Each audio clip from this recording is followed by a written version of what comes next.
Bienvenidos una vez más a la Universidad Privada Telesub. Estamos desarrollando la primera unidad del tema del derecho romano. En el tema anterior hemos podido analizar la introducción al derecho romano y en esta oportunidad vamos a hablar de la importancia. Quiero felicitarlos por el interés y el esfuerzo que ustedes ponen de parte suya para poder seguir avanzando con estos temas. Nosotros los profesores haremos todo lo posible para hacer de esta experiencia una experiencia inolvidable. Vamos entonces con la primera diapositiva. Ahí vemos el tema, importancia del derecho romano. El derecho romano es el conjunto de los principios de derecho que han regido la sociedad romana en las diversas épocas de su existencia, desde su origen hasta la muerte del emperador Justiniano. ¿Por qué hablamos hasta la muerte del emperador Justiniano? Déjenme explicarles algo. En realidad, el derecho romano como tal es concebido desde el origen histórico del gobierno romano, del Estado romano, hasta la muerte de Justiniano. Porque será este emperador quien, como ya dijimos en el tema anterior, reúna de manera magistral todos los temas legislativos, las resoluciones judiciales, las opiniones de los jurisconsultos y las grandes también edictos imperiales. Será Justiniano quien junto con sus colaboradores reúnan en un solo cuerpo jurídico llamado Corpus Iuris Civilis y también Codex de Justiniano estas normas, haciendo que la legislación repartida hasta ese instante forme cuerpo en un solo libro, en una sola normatividad que vaya a regir permanentemente el tema y la vida diaria de los romanos. Será entonces el emperador Justiniano quien logre esto a través de su trabajo de recopilación. Es importante para nosotros el estudio del derecho romano porque tiene una utilidad indiscutiblemente histórica. A través del estudio del derecho romano nosotros podemos comprender nuestro Código Civil. Y no solamente nuestro Código Civil, sino muchas otras clases de normas. Y dentro del Código Civil, las obligaciones. Es importante conocer las leyes antiguas de donde ellas nacen. Si nosotros nos pusiéramos a leer nuestro Código Civil, procesal civil, vamos a encontrar en él instituciones de la época romana. Por ejemplo, la propiedad, la posesión, el tema de familia, el tema de la sociedad conyugal, el tema de los hijos, de la autoridad que tenían los padres sobre ellos. La legislación romana entonces nos da una luz comprensible respecto a las instituciones modernas que hoy día rigen nuestra sociedad. Muchos creemos, sin equivocarnos, que la legislación occidental definitivamente está marcada por la existencia del derecho romano. Por eso el estudio del derecho romano hoy en día no es un estudio histórico perdido en la antigüedad, no, por el contrario, es un estudio que nos va a permitir comprender y entender en toda su magnitud las instituciones que actualmente rigen nuestros derechos modernos. La segunda importancia es que el derecho romano debe ser estudiado como un modelo. En los monumentos no se incluyen solamente leyes, sino también las aplicaciones que hicieron los jurisconsultos, caracterizadas por su gran análisis y deducción. Es decir, la herencia del derecho romano no ha llegado solamente hasta nuestra época como una serie de enlistados de leyes, normas, edictos y mandatos. No, más bien ha llegado también, y en una mayor parte, como las conclusiones y las deducciones, el uso del sentido común, la habilidad de la interpretación y de la aplicación de esas leyes a la sociedad romana, es decir, a los conflictos que regía los problemas de los seres humanos en una sociedad tan vasta, tan heterogénea como era la sociedad romana. Esto es impresionantemente bueno porque no solamente llegan hasta nosotros normas y mandatos, sino también el uso lógico de la inteligencia humana para la aplicación de estas leyes. No se encuentran, por lo tanto, ejemplos más perfectos de interpretación jurídica que aquellos que nos pueden ofrecer los grandes jurisconsultos de la antigüedad. El método que ellos usaban de interpretación jurídica y de sentido común pueden inspirar y enseñarnos a nosotros, los abogados y jurisconsultos de esta época, grandes principios de aplicación. Asimismo, la tercera importancia del estudio del derecho romano es que el estudio de este derecho romano es un poderoso auxiliar. En efecto, si se exceptúa Inglaterra, donde la ley común tiene que ver con la costumbre, la tradición y la jurisprudencia, decisiones judiciales, en realidad podemos concluir que en todos los demás países de Europa la influencia del derecho romano se ve en todas las partes y en cada uno de ellos. Quiero explicarles algo. Inglaterra tiene lo que se llama el common law, es decir, un derecho que no viene de norma escrita, sino un derecho consuetudinario. El common law, la jurisprudencia, la decisión de los jueces y los tribunales marcará el ritmo y marcará la hora en el desarrollo de la legislación y de la normatividad de Inglaterra y de sus colonias como Estados Unidos y otras en el mundo.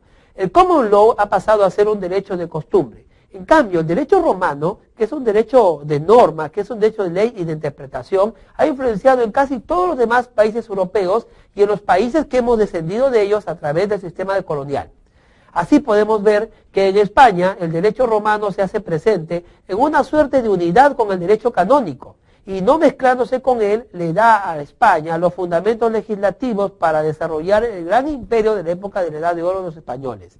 En Roma podemos encontrar que el derecho romano se une con el derecho germánico y forma el actual derecho alemán, donde tanto las instituciones germánicas de la familia y la protección del Estado, así como los derechos romanos pueden desarrollarse y se unen formando el actual moderno derecho alemán.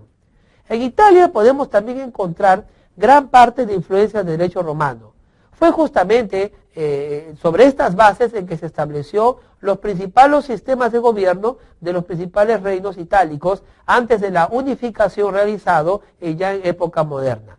Será entonces las constituciones de Italia, herencias del derecho romano, que reconocerán principales figuras jurídicas que hasta hoy en día nosotros respetamos.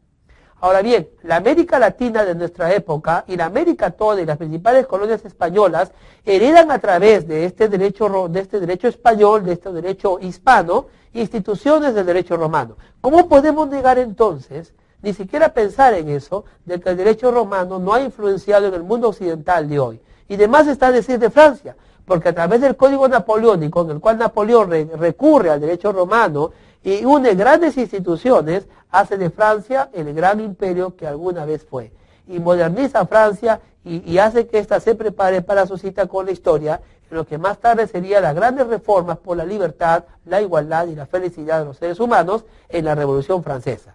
Entonces, el derecho romano no solamente tiene influencia en materia jurídica, sino que ha tenido influencia en materia histórica y en materia política, pues ha sido muchas de sus instituciones ya interpretadas o reinterpretadas las que han dado a luz y a origen a muchos cambios políticos de este mundo occidental.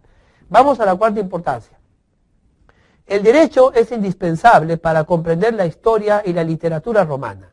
En Roma, los ciudadanos estaban iniciados para la práctica del derecho. Era este el efecto de su inclinación natural y de su sistema de organización judicial. Qué interesante saber que tratándose de una sociedad antigua, en realidad los romanos eran desde muy pequeños enseñados y cultivados en lo que es la obediencia y el respeto a la ley. Los romanos eran ciudadanos a quienes desde temprana edad se les enseñaba que había un orden establecido y una organización judicial.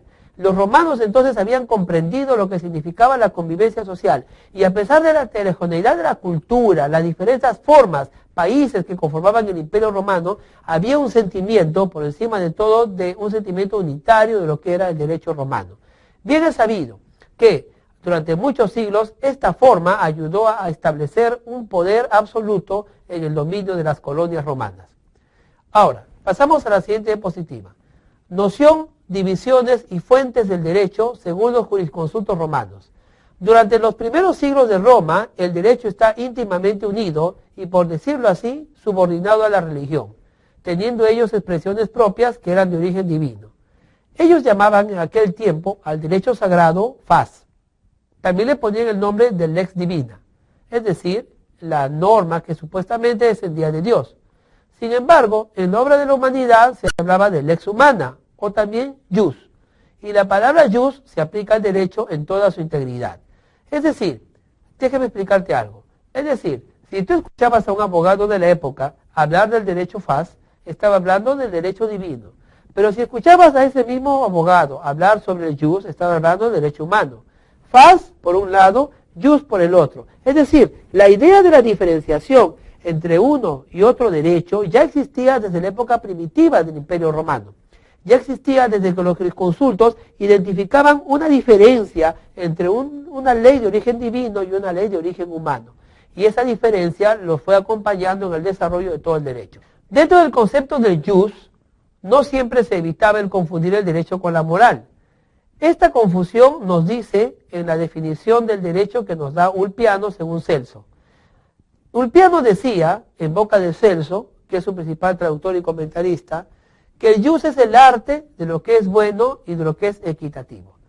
Vengan conmigo. Fíjese, de lo bueno y lo equitativo. ¿No estamos hablando de valores? Obviamente, lo bueno y lo equitativo no es una ley o no es una norma. Lo bueno y lo equitativo se relaciona con cuestiones de naturaleza de valores, es decir, con temas de moral, es decir, con temas de alguna forma espiritual. Entonces, aunque estaba bien diferenciado el tema de lo divino y lo humano, fas y jus, dentro del jus no había todavía esa clara diferenciación entre lo que sería lo correcto legal y normativamente y lo incorrecto o no dentro de lo que es la moral. El tema de la licitud e ilicitud aún no había sido totalmente separado de lo legal o ilegal. Puede ocurrir que en una nación haya algo legal que para cierto orden moral sea ilícito. Puede ocurrir también que en cierta normatividad pueda darse licitud o cierta costumbre, cierta licitud que sea ilegal. Entonces, esa diferencia aún no estaba. Y lo podemos ver pues en las palabras de Celso. Volvamos entonces a la diapositiva. La imagen que vemos ahí es del gran Ulpiano. Bueno, y allí podemos ver entonces lo que él comentaba. En realidad, el jus, con arreglo a su misma etimología, no era desde luego para los romanos más que un conjunto de reglas fijadas por la autoridad y a las cuales los ciudadanos estaban obligados a obedecer. Pero esta idea se ensancha hacia la mitad del siglo VII bajo la influencia de la filosofía griega. Los jurisconsultos admiran, fuera de las prescripciones del legislador, la existencia de un derecho innato, anterior a las leyes escritas y aplicables a todos los hombres. Dentro de esta nueva concepción, no siempre evitaron el confundir el derecho con la moral. Esta confusión se revela, pues, en la descripción de Ulpiano que hemos hecho. La misión del legislador, en realidad, no es consagrar como reglas de derecho todo lo que sea bueno. En él hay preceptos de moral que escapan a la sanción de la ley positiva. Tales son, pues, los que más bien tienden a fijar los deberes del hombre consigo mismo que las relaciones con sus semejantes. La misma censura puede ser dirigida al gran Ulpiano, cuando formula así los tres grandes preceptos del derecho: vivir honestamente, no dañar a otro, dar a cada uno lo suyo. Tales conceptos son de naturaleza moral, son de naturaleza de valor. En él hay preceptos de moral que escapan a lo positivo y de alguna manera entonces esto nos marca a nosotros que definitivamente los romanos no tenían una diferencia clara todavía en lo que es legal y de lo que es moral o no. Lo que sí sabemos es que los romanos habían logrado que a través de la ley se pueda proteger cierta moral media de su sociedad. Del jus derivanse algunas palabras, como justitia y jurisprudencia. Justitia es la justicia, cualidad del hombre justo. Ulpiano la define como la voluntad firme y continuada de dar a cada uno lo suyo. Para merecer la calificación de justo, no basta hacerlo. Según Ulpiano, entonces, la definición de justicia se relaciona con un concepto de equilibrio, se relaciona con un concepto de equivalencia. Darle a cada uno lo suyo o darle a cada uno lo que le corresponde enmarcaría toda una actitud. Si a uno le corresponde lo malo, es decir, un castigo, eso se le deberá dar. Si a uno le corresponde un premio, pues eso se le deberá dar. Eso sería entonces la justicia. La jurisprudencia, en cambio, es la ciencia del derecho. Es decir, es lo que Ulpiano define como los conocimientos de las cosas, divinos o humanos, y la ciencia de lo justo y de lo injusto. La jurisprudencia entonces sería, más allá de cualquier concepto antiguo, la opinión y la ciencia, el estudio, la aplicación de ese sentido común del ser humano al interpretar la ley, que es de alguna manera una ley objetiva, ¿no? Ahí entrará la parte subjetiva de interpretación y aplicación, que sería la jurisprudencia. Desde este punto de vista, entonces, podemos entender que todo lo que entendemos como derecho romano es de vital importancia para nuestra cultura de la época. Quiero comentarles algo. Si nosotros no estudiáramos el derecho romano o no tuviéramos como base el estudio de esta ciencia, de esta disciplina, muchas de las instituciones de hoy en día no serían para nosotros, no tendrían significado alguno. No podríamos comprender la importancia de un padre de familia o de un consejo de familia, como tampoco podríamos, fuera de ideas políticas, comprender la importancia de la propiedad y de la posesión. Será entonces el derecho romano, a través de sus instituciones, lo que nos abran a nosotros los ojos y la importancia que tiene que ver estos elementos al momento de aplicarlos a nuestra sociedad. Toda sociedad que dice ser organizada, toda sociedad que de alguna manera defiende y protege la vida en común, tendrá que tener en cuenta lo que los romanos realizaron y lo que los romanos rescataron. Imaginemos nosotros una sociedad en evolución, o imaginemos una sociedad moderna donde la propiedad, la posesión, el derecho a la libertad, el derecho a la igualdad no sean parte de ella. Imagínense el caos y la anarquía que habría en una sociedad donde las leyes no protegen lo que tú produces, o en todo caso donde las leyes no protegieran el interés de los demás. Imaginen un país donde la legislación y la norma no busque el bien común y en el peor de los casos ni siquiera se moleste en resolver los conflictos que tienen los miembros de la sociedad. ¿Cuánto futuro o cuántos años de existencia podría usted predecir que tenga esa sociedad? ¿Cuántos años en historia usted puede predecir y darle generosamente a ese grupo humano? Ninguno, ¿verdad? Ninguno, porque esa sociedad se hundiría en la más absoluta anarquía y en la más terrible violencia. Los romanos entendieron desde su época monárquica que esto era necesario. Desde la monarquía hasta la república, el poder y la ley, si bien es cierto, primero en el rey, luego en los comicios, luego en el senado, luego en el emperador, luego en los cónsules, luego en los jurisconsultos, de alguna manera la ley y el deseo de organizar su sociedad y su estado no se perdió, por el contrario, su sociedad logró alcanzar niveles hasta ese entonces desconocidos. La normatividad de Roma fue para nosotros, en una modesta opinión, parte de su poder unitario, parte de su poder de unificación. Y es así que debemos entonces estudiar su importancia. Todos los estados occidentales han desarrollado a través del derecho romano. Y muchas de las ideologías y las grandes ideas políticas y las grandes transformaciones de la sociedad se han relacionado también con conceptos y con instituciones que fueron descubiertas y perfeccionadas por los romanos. ¿Quién puede negar, por ejemplo, que la propiedad, un concepto romano, no haya sido en la gran pelea durante muchos siglos entre ideologías de corte comunista, socialista, y entre ideologías de corte capitalista y neoliberal? ¿Quién puede negar que estas instituciones no representan hoy para nosotros un gran ícono en todo lo que se llama discusión ideológica? ¿Quién también puede también puede negar que los conceptos de familia, de patria potestad, no forman parte hoy en día de lo que ahora llamamos el gran desarrollo del derecho de la familia y de los niños y adolescentes?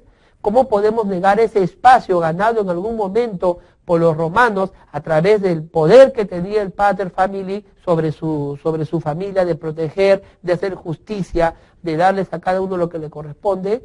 ¿Cómo no podemos negar que eso ha influenciado para que hoy día los estados también estén preocupados por cuidar y proteger a nuestros niños y adolescentes, y preocupados también por el gran conflicto que se genera a través del divorcio y a través de los matrimonios y de la familia que no se mantiene unida? ¿Cómo no podemos negar la importancia que los romanos le dieron a la familia y la importancia que le dan las constituciones modernas de hoy en día a la misma familia como célula de la sociedad toda? El derecho romano entonces indiscutiblemente ha influenciado, influye y seguirá influenciando durante muchas épocas, durante muchos años y lustros todavía, el destino normativo y legislativo de nuestros países y de los grandes estados modernos que hoy por hoy reconocen en este trabajo de los antiguos y en aquellas figuras como Ulpiano, Justiniano, Triboniano y estos grandes romanos, una herencia de las cuales todos nos sentimos orgullosos, con sus defectos y sus logros, con sus desigualdades sociales de la época, porque los romanos no llegaron a un concepto total de justicia, por los esclavos digo, podemos concluir que el imperio romano y su derecho merecen de nuestra parte una gran importancia en el estudio académico de lo que significa la ley, la justicia y la norma positiva. Gracias por acompañarnos en esta pequeña disertación. Esperamos que la importancia del derecho romano sea parte también de tu concepto de estudiante y que no te descuides nunca en seguir investigando con los materiales que te puedan llegar y lo que todo te llegue a tu mano. Gracias. En realidad, el derecho romano como tal es concebido desde el origen del histórico del gobierno romano, del Estado romano, hasta la muerte de Justiniano. Porque será este emperador quien, como ya dijimos en el tema anterior, reúna de manera magistral todos los temas legislativos, las resoluciones judiciales, las opiniones de los jurisconsultos y las grandes también edictos imperiales. Será Justiniano quien junto con sus colaboradores reúnan en un solo cuerpo jurídico llamado Corpus Juris Civilis y también Codex de Justiniano estas normas, haciendo que la legislación repartida hasta ese instante forme cuerpo en un solo libro, en una sola normatividad que vaya a regir permanentemente el tema y la vida diaria de los romanos.